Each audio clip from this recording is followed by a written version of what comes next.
Boa noite, Brasília. Espero que você tenha tido um dia feliz. Ontem nós estudamos um pouco a palavra de Deus, falando um pouquinho a respeito da família. E mexeu com alguns. Nós percebemos que dezenas e dezenas de pessoas espalhadas no Brasil e no mundo entraram em contato conosco através do e-mail. Eu tenho certeza que a palavra de Deus é assim mesmo. Ela mexe, ela move, ela transforma, ela leva à reflexão, e isso nos ajuda a termos uma vida melhor. Quando repensamos a nossa existência, sobretudo a nossa família, tenha certeza, Deus está falando através de você e de mim com as nossas reflexões. Ontem nós abordamos um pouquinho a questão da família, hoje nós vamos falar a respeito de casamento, homem e mulher, as suas relações e o que Deus, o que a Bíblia tem a dizer sobre isso. Nós temos planos e sonhos para a nossa vida como homem e como mulher. Eu gostaria de dizer uma coisa muito especial a você. Parabéns porque você, de alguma maneira, por alguma razão, escolheu, de maneira consciente ou não, estar bem perto de Deus assistindo uma programação como essa, onde nós vamos juntos aprender o sonho de Deus para você e para mim. Querido, quando a gente fala a respeito de homem e mulher, a gente precisa voltar à estrutura primeira do homem e da mulher. E isso nós encontramos no livro de Gênesis. Eu gostaria que você abrisse a sua Bíblia em Gênesis no capítulo 2. Se você tem a oportunidade de ter uma Bíblia, esse é um momento muito especial, onde juntos nós estaremos percebendo os sonhos de Deus para a família, para o homem e para a mulher. Gênesis 2, verso 18 e o verso 24 também. Se você tem a oportunidade de ter uma Bíblia, pode abri-la. Se não tem, acompanhe e concentre-se na origem da relação marido e mulher, a origem do casamento. Gênesis 2, 18 diz: Disse o Senhor Deus, não é bom que o homem esteja só. Far-lhe-ei uma ajudadora que lhe seja correspondente. E o verso 25 diz assim: e ambos, verso 24, portanto deixará o homem o seu pai e a sua mãe, e unir-se-á à sua mulher, e serão os dois uma só carne. Bom, a gente precisa, antes de tudo, entender os 3 Ds do casamento. Em primeiro lugar, Deus determinou o casamento. É uma determinação divina. Deus disse: não é bom que o homem esteja só. Foi Deus quem disse isso. Aquele que não pode errar, aquele que não pode falhar. Uma pessoa que nunca casou pode ser feliz? Claro que pode, mas tem um preço aí para pagar. Você sabe que nenhum animal de estimação, nenhuma profissão, nem mesmo filhos são capazes de preencher o relacionamento do homem com a mulher. Mas ela pode ser feliz, eu volto a afirmar isso. Agora, Deus é quem declara, não é para nós vivermos sozinhos. Deus, quando criou você, sabia das tuas necessidades de ter uma companheira e um companheiro. E pode ter certeza, se Deus trouxe você à existência, é porque Deus também trouxe alguém para estar junto de você, ou alguéns. E Deus então lhe dá liberdade para poder escolher. Bom, Deus determinou o casamento. Depois Deus definiu o casamento. Deus definiu da seguinte maneira: o casamento deveria ser heterossexual, monogâmico e vitalício. Claro isso? É Deus quem determina o padrão de casamento. Heterossexual, monogâmico e vitalício. E foi Deus quem defendeu o casamento. É isso que a gente percebe na Bíblia. Quando Jesus Cristo veio aqui a essa terra, Ele disse: o que Deus juntou, que não separe o homem. Então, uma vez que Deus determina, define e defende, e é parte do sonho de Deus para você e para mim, então por que é que existem casais se separando numa velocidade maior do que os casais que estão casando? Uma pesquisa nos Estados Unidos apresentou que de cada 10 casamentos lá, eles são apaixonados por pesquisa, de cada 10 casamentos lá, 6 terminam em divórcio. 6. E os 4 que sobram, 80% declaram que o casamento não é satisfatório. Essa é a realidade. Agora, todas as pessoas que eu já casei como ministro, todas elas falaram sim sorrindo. Todas elas tinham perspectiva de felicidade. E quando uma pessoa vai casar, ela vive a seguinte experiência pré-casamento. A primeira delas, ela pode ter sido feliz como solteira, e ela tem uma perspectiva de continuar sendo feliz depois de casada. Ela teve uma juventude feliz, alegre, com muitos amigos, e agora ela vai casar e ela pensa, vou continuar sendo feliz.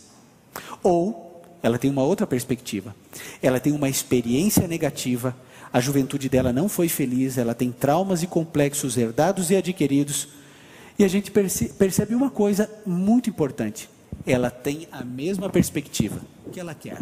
Ela quer ter a certeza de que vai ser feliz no casamento. Agora, por que é que muita gente não consegue? Agora, antes de qualquer coisa, eu quero fazer uma pergunta para você pensar. Você conhece um casal feliz? Só um. Será que você consegue lembrar de um casal que você julga, esse casal é feliz, eles estão sempre juntos, estão sempre contentes, mas não é só a aparência, você conhece pelo menos um? Querido, se existe pelo menos um na sua memória, sabe o que isso significa? De que é possível. Bom, nós percebemos que o casamento é plano de Deus. Então por que tem tanta gente infeliz? Bom, você sabe que desde que o pecado entrou no mundo, todas as vezes que o ser humano coloca a mão, tem problema. Todas as vezes. O casamento é necessariamente nessa ordem, uma instituição espiritual, depois emocional e só então carnal. O que nós fizemos foi deturpar o plano de Deus e inverter essa ordem. Hoje o casamento é carnal, depois emocional e por último, se for a cosmovisão do indivíduo, ele entende então como espiritual. E quando a gente inverte os valores, altera todo o plano e todo o sonho de Deus para todos nós. Eu, infelizmente, vivi numa geração, na minha juventude, que descobriu o namoro instantâneo. O amor instantâneo, que é o ficar. Agora você verdadeiramente acredita e acha que o indivíduo iria ficar ficando com uma menina ou com um rapaz 3, 4 por noite, e que esse indivíduo ia ter tantas experiências de beijos, abraços e de sempre ou quase sempre algo mais, e a partir do momento que ele falasse sim no altar, ele se transformaria a pessoa mais correta e fiel do mundo. Nós desenvolvemos relacionamentos descartáveis, instantâneos e recicláveis. Hoje eu estou com você, amanhã eu não estou, depois eu volto a estar com você. E a gente acredita que isso não vai refletir depois no casamento. É claro que vai. Agora a gente precisa lembrar de uma coisa muito clara. O problema do seu casamento não é... Você reparou na reportagem que foi feita? Todas as pessoas têm solução para o casamento. É simples. É como administrar a igreja dos outros, né? A gente que é pastor entende. É fácil, a gente sabe exatamente o que fazer. Resolver o problema do casamento dos outros é muito fácil, é muito simples. Tem que ter diálogo. Não, o problema do casamento é a rotina, esse é o problema. Não, o problema é a falta de comunicação. Não, o problema é a traição. Qual é o problema, querido? O problema do seu casamento não é indiferença. O problema do seu casamento não é porque você casou com a pessoa errada. O problema do seu casamento não é a rotina, não é a falta de diálogo, não é a falta de comunicação. O problema do seu casamento não é a falta de dinheiro. O problema do seu casamento é falta de Deus. Ponto. A semana toda poderia se encerrar aqui, porque não há mais nada a dizer. O problema de um casamento esfacelado é porque Deus não entra. E se Deus não entra, como ontem eu mencionei, o inimigo de Deus entra. Onde Satanás está, Deus não está. Onde Deus está, Satanás não está. É simples, mas é muito complexo quando a gente vai pensar em colocar na prática tudo isso. Bom, ontem muitas pessoas pensaram e algumas até perguntaram: onde está a família do pastor Ivan? Eu trouxe uma foto, mas eu acho que eu não sei, acho que eu não vou mostrar. Mostra ou não? A foto? E eu trouxe aqui para você ver a foto da minha família. Onde está a foto da minha família? Ah, aí, isso. Pronto. Aqui está a Sofia, a Luciana, o Gabriel e eu. Deus foi muito bom comigo, me dando uma família que eu não merecia. Deus foi muito bom. Eu trouxe também aqui algumas frases para a gente refletir. Eu quero que você, ao ler a frase, que você pense se essa frase é verdadeira ou falsa, certo? Simples. A frase é verdadeira ou a frase é falsa? Primeira frase, vamos lá. O ambiente determina meu estado mental. Pense, essa frase é verdadeira ou é falsa? O ambiente determina o meu estado mental.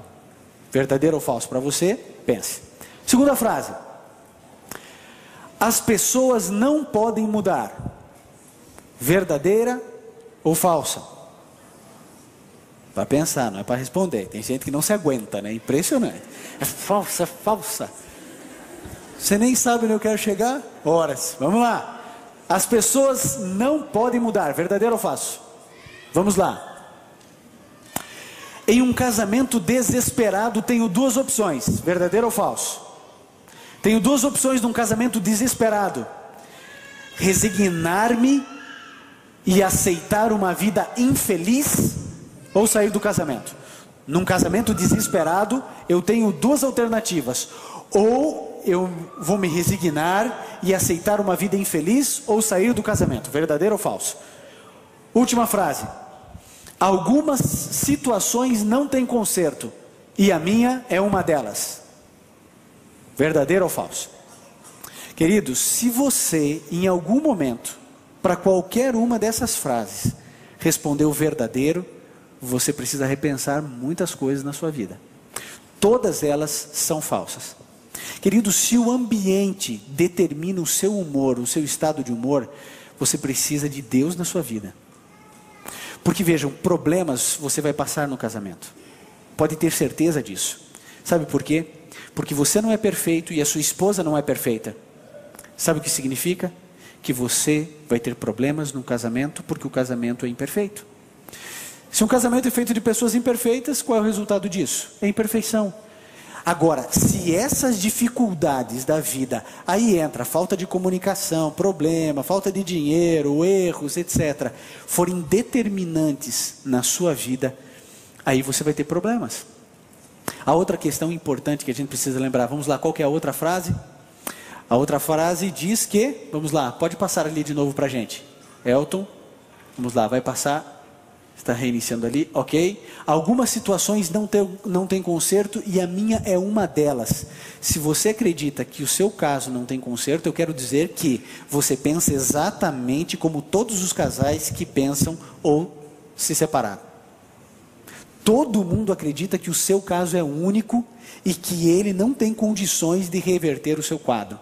Todas as pessoas que se separam pensam assim, mas essa é uma frase falsa.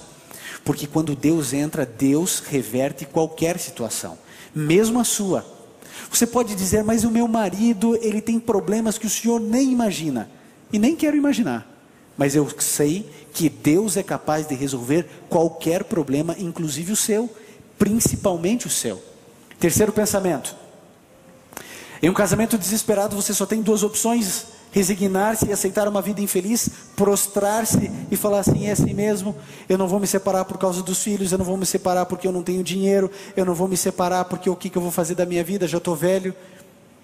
O indivíduo então, ele fala assim, eu vou aceitar essa vida infeliz ou sair do casamento. Você tem uma terceira opção. O dia em que você colocar Deus como o primeiro, o último e o melhor na sua vida, tenha certeza, a terceira saída, que é a única certa, existirá na sua existência. E o quarto pensamento diz, pessoas não podem mudar? Claro que podem mudar. Eu me lembro quando eu estava logo no início do meu ministério, no início do meu casamento, e o telefone tocou à noite. Eu não queria atender aquela ligação. Eu já estava cansado, já estava de banho tomado, eu precisava descansar um pouco, mas o telefone insistiu. E tocou uma, duas, na terceira vez eu disse, não, eu tenho que atender, pode ser uma emergência. E atendi. E realmente era uma emergência. Um indivíduo líder de igreja. Um homem que eu respeitava muito. Me ligou dizendo assim: pastor, eu preciso falar com o senhor ainda hoje. É um caso muito importante para mim. Eu falei assim: mas já é tarde. E ele disse: eu posso ir na sua casa? Eu disse: venha. E ele veio. E sabe o que ele me disse? Ele disse assim: pastor, eu passo por alguns problemas no meu casamento. A minha mulher é linda. Eu conheci a mulher dele. A minha esposa é bonita. A minha esposa é inteligente. A minha esposa é uma super amiga. A minha esposa se veste bem. A minha esposa é culta. Pastor, mas eu não amo minha mulher. Pastor, eu tenho um lar que qualquer pessoa invejaria. Eu sou bem resolvido profissionalmente, o senhor sabe disso, ela também. Nós nos damos super bem, nós somos amigos, pastor. A gente nunca discutiu, a gente nunca brigou. Mas eu não amo. Pastor, o que o senhor imaginar eu já fiz. Eu fiz a segunda, a terceira e a quarta lua de mel. 2 delas para fora do Brasil. Porque me falaram: não, você tem que fazer uma outra lua de mel, você precisa... Ele fez 3 além da primeira. Ele disse: pastor, eu fiz terapia de casal. Eu estive fazendo essa terapia por 6 meses. Eu sozinho fiz terapia, ela sozinha fez terapia. Pastor, eu não amo. Ele disse: pastor, eu errei, pastor. Eu não deveria ter casado com essa mulher. Ele me disse uma coisa que eu nunca mais esqueci. Ele olhou nos meus olhos e ele disse assim: pastor, eu cometi um erro de escolhê-la como minha esposa. Pastor, Deus quer que eu passe a minha vida inteira com essa mulher por causa de um erro. Eu vou ter que pagar o resto da minha vida por causa de um erro que eu cometi. Pastor, eu não amo mais, pastor. O senhor sabe, eu não sou uma pessoa má. Eu não tenho outra pessoa. Eu não amo outra pessoa. Eu não traí minha esposa. Eu simplesmente não a amo. Eu não sei se você em algum momento viveu uma situação assim. Se você vive uma situação assim. Ou se você conhece alguém que vive uma situação assim. Mas eu quero dizer que toda essa confusão emocional ocorre por uma simples razão.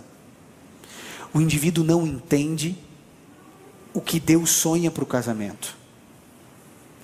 Quando eu penso em extrair da minha esposa felicidade, e ela pensa em sugar de mim felicidade, eu não entendo nada de amor. Porque o amor, ele é por definição e por essência altruísta. Quando a gente escolhe alguém para casar, não importa quem você escolheu, a grande questão não é se você é feliz ou não. A grande questão é: eu estou fazendo o meu cônjuge feliz? Por uma razão simples também. Nós pertencemos à religião cristã. Nós somos cristãos. E o cristianismo é a única religião do mundo que define o seu Deus com uma única palavra: Deus é amor. Se eu preciso amar e eu não tenho amor, eu preciso ir à única fonte de amor que existe, que é Deus.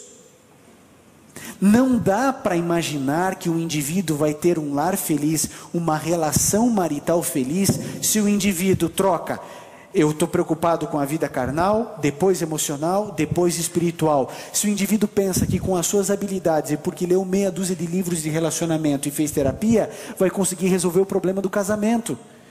Querido, essas pessoas que dizem o problema do casamento é rotina, se você fizer o casal viajar toda semana, o problema vai continuar. Se o indivíduo aprender a conversar porque ele é quieto, o problema vai continuar, porque o problema é falta de Deus. O problema não é o indivíduo simplesmente pensar: eu preciso resolver. E sabe o que a gente faz? A gente fica trabalhando no periférico. É isso que a gente fica fazendo. A gente fica olhando assim: bom, então eu não quero tocar na ferida. Qual é a ferida? É que eu e você não somos espirituais. E aí, sabe o que acontece? Nesse momento, talvez tenha mulher dando cotovelada na costela do marido agora. E todas as vezes que eu falo de marido e de mulher, eu falo assim: homens, por favor, se defendam. Porque às vezes é a mão que é triturada, às vezes é a costela que sai dolorida. Mas na verdade prática, mal comparando, nós deveríamos sair com os nossos ossos quebrados, homens. Porque a responsabilidade é nossa. Deus nos colocou como sacerdotes do lar. Eu, como pastor, como homem, como marido, eu preciso dizer: minha esposa, você leu a Bíblia hoje, você fez o culto com as crianças, vem aqui, vamos nos reunir, vamos fazer. Estarmos perto de Deus, termos comunhão com Deus, e aí as coisas vão acontecer. Vocês se lembram do rapaz que foi à minha casa à noite falar? Sabe o que aconteceu com ele? Ele separou e abandonou agora a terceira esposa. Porque o problema nunca foi a esposa, o problema é ele. Você sabe do que eu estou dizendo? A gente pensa que se a gente trocar de endereço, vai resolver o nosso problema, mas não resolve. O problema não é que você escolheu a pessoa errada, aceite isso. O problema é você. A gente está desesperado tentando mudar o cônjuge, quando na verdade isso é uma tarefa de Deus, não é sua. O meu papel é me prostrar diante de Deus dizendo: Senhor, habita na minha casa, faça morada aqui. Senhor, cuida dos meus pensamentos, dos meus sentimentos. Por favor, Jesus, cuida da minha esposa, cuida de mim. Senhor, me ajuda no trabalho, na faculdade, na universidade, onde for. Senhor, no trânsito, em qualquer situação, cuida dos meus pensamentos, cuida dos meus sentimentos. A sua esposa será tão ruim quanto você concentrar-se nos defeitos dela, e tão boa quanto você se concentrar nas qualidades dela. Mas é a mesma pessoa. O problema está aqui, na minha e na sua mente. Nós recebemos aqui na produção dessa semana, Sonho de Família, Felicidade que você sempre quis, um e-mail. Gerivão, o nome dele. E sabem, o Gerivão é uma pessoa que, por aquilo que ele escreveu, a gente já vê que ele é uma pessoa especial. Ele mora a 260 quilômetros de São Luís, no Maranhão. E sabe, me chamou a atenção o e-mail dele, porque ele disse assim: pastor, eu sou apaixonado pela minha mulher. Eu amo minha esposa e ela me ama. Pastor, nós temos 1 ano e 8 meses de casamento. Pastor, eu sou adventista do 7º dia. Ela não é. Quando eu me casei, eu me afastei dos caminhos de Deus, deixei de guardar tudo aquilo que eu aprendi na Bíblia, deixei de observar e deixei de frequentar a igreja. E sabe, em função disso, de deixar Deus um pouco de lado, eu mergulhei no trabalho, e ela também. E o resultado de me afastar de Deus foi que o nosso relacionamento foi deteriorando, foi piorando. E nós que nunca brigávamos, passamos a discutir. A gente que vivia situações tão lindas, a gente começou a viver uma realidade que a gente nunca sonhou e nunca imaginou. Um dia desses eu estava passando na rua e uma irmã da igreja, Joyce, o nome dela, falou que essa semana da família iria acontecer. E simplesmente ele disse: eu vou assistir. Mas ele conhece o grande conflito entre o bem e o mal, e ele sabia que muitas dificuldades ele teria para ir à igreja junto com a sua esposa. Mas ele começou a orar, clamar a Deus, e ele declara no e-mail: pastor, às 19h30, horário de Brasília, eu estava na igreja com a minha esposa, e o senhor não tem ideia de como foi difícil para poder chegar nesse horário. Pastor, a minha esposa ouviu cada palavra do sermão de ontem. E ele disse assim: pastor, a minha esposa já me disse muitas palavras bonitas, mas a frase mais linda que ela já me disse, eu ouvi ontem. Ela disse assim: meu amor, hoje eu decidi, eu vou me entregar a Jesus. Tem jeito, tem jeito. Eu não sei quem é você, eu não sei o que você tem passado, eu não conheço as tuas lutas, Eu não sei que tipo de agressão você sofre ou imprime na sua casa.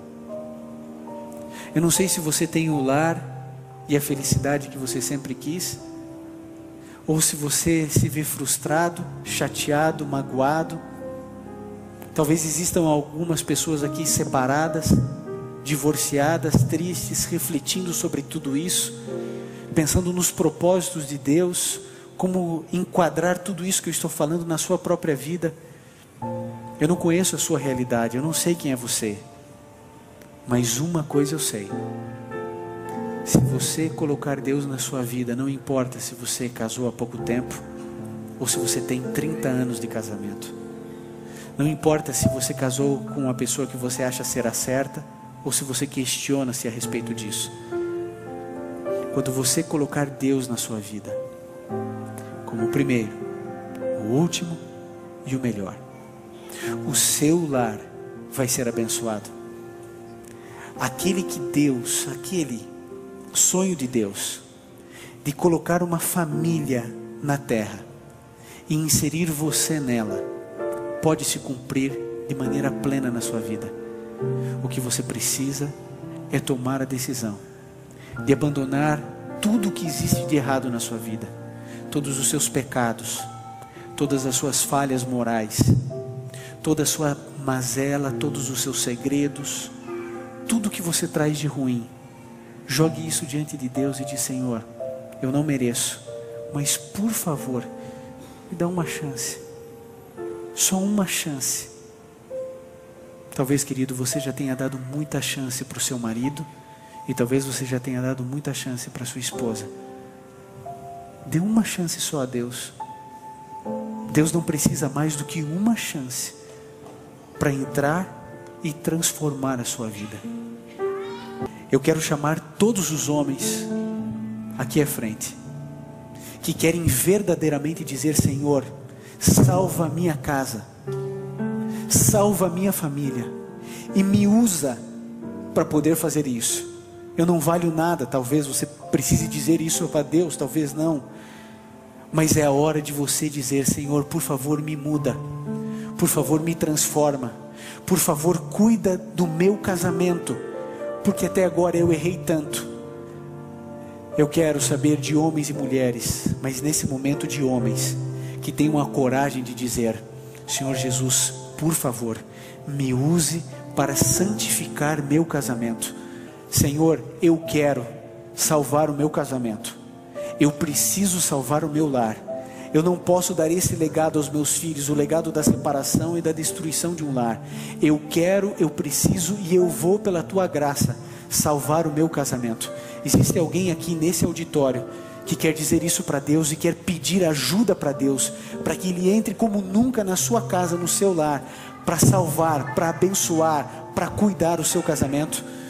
Se você quer dizer isso a Jesus, eu gostaria que você tivesse a coragem de Deus, dos céus, para vir aqui à frente, porque eu quero orar junto com você. Você que é sacerdote da sua casa e do seu lar. O pastor Milton irá cantar agora um hino dizendo: é a hora de voltarmos a Deus como nunca. É hora de entregarmos a nossa vida ao Senhor Jesus. Você precisa tomar essa decisão de pedir: Jesus, ajuda o meu lar, santifica o meu lar. Eu quero estar no céu com toda a minha família. Levante-se. Quem é o primeiro corajoso a dizer: Senhor Jesus, eu quero? Pode vir, vem à frente. Que Deus abençoe a sua decisão.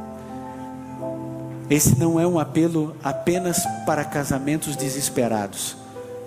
É um apelo para homens que precisam dizer: Senhor Jesus, eu quero amar mais a minha esposa.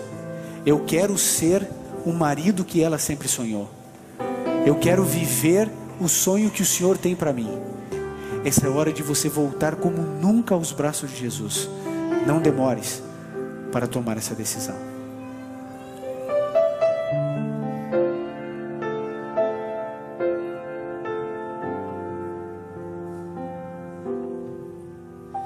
Não importa quão distante tens andado de Jesus, pense um pouco nesse instante no poder da sua cruz.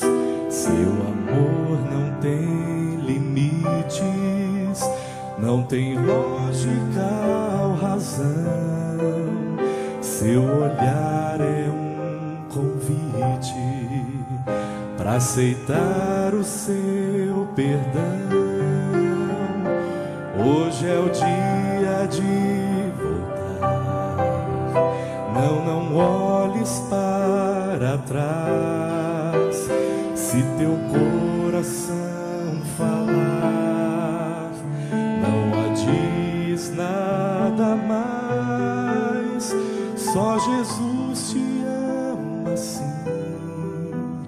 Lá na cruz em ti pensou. Tu és tudo para mim. Vem, meu filho, aqui estou.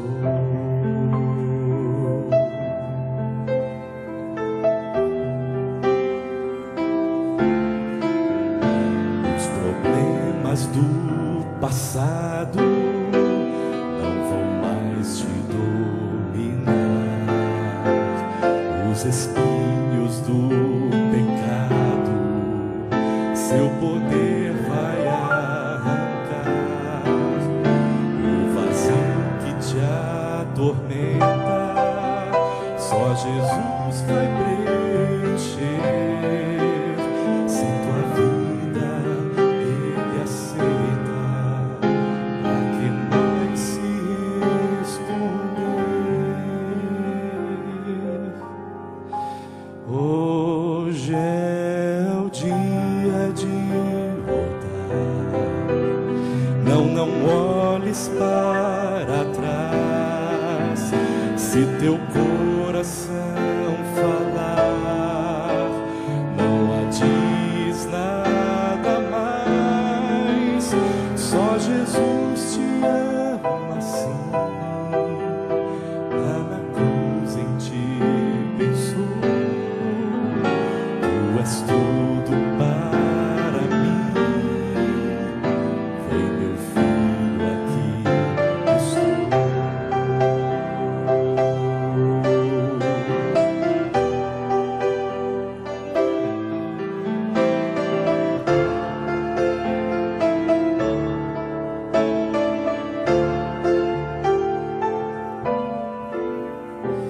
É Jesus quem fala assim.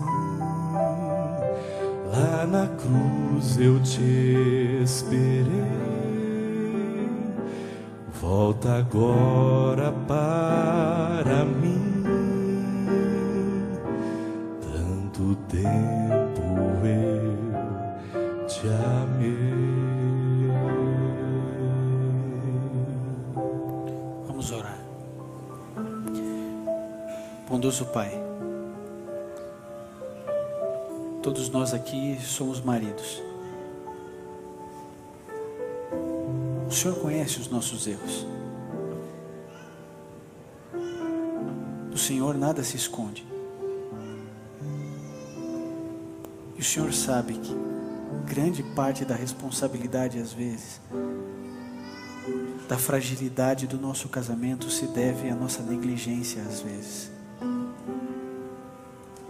Negligência espiritual, negligência afetiva. Mergulhamos tanto no trabalho que às vezes nos esquecemos que a nossa família é 1.000.000 de vezes mais importante. Pai, nos ajude não só a entendermos isso, mas a colocarmos em prática. A nossa esposa é um presente que o Senhor deu a nós. Nos ajude a colocarmos ela como rainha do nosso coração, a valorizarmos e a liderarmos a espiritualidade dentro da nossa casa, dentro do nosso lar. Por isso estamos aqui, diante do Senhor, para implorar a Tua ajuda, a Tua consagração na nossa vida, para que toda a nossa família sinta que somos líderes espirituais acima de qualquer coisa. Em nome de Jesus pedimos. Amém. Que Deus nos abençoe a todos nós. Que Deus nos fortaleça. cuide de cada lar que aqui representamos. Que Deus nos abençoe. Que Deus abençoe você que está nos assistindo no encerramento desse momento. Que Deus cuide do seu lar, da sua casa, da sua família. Ore a Deus, busque a Deus. E o seu casamento pode e deve ser restaurado.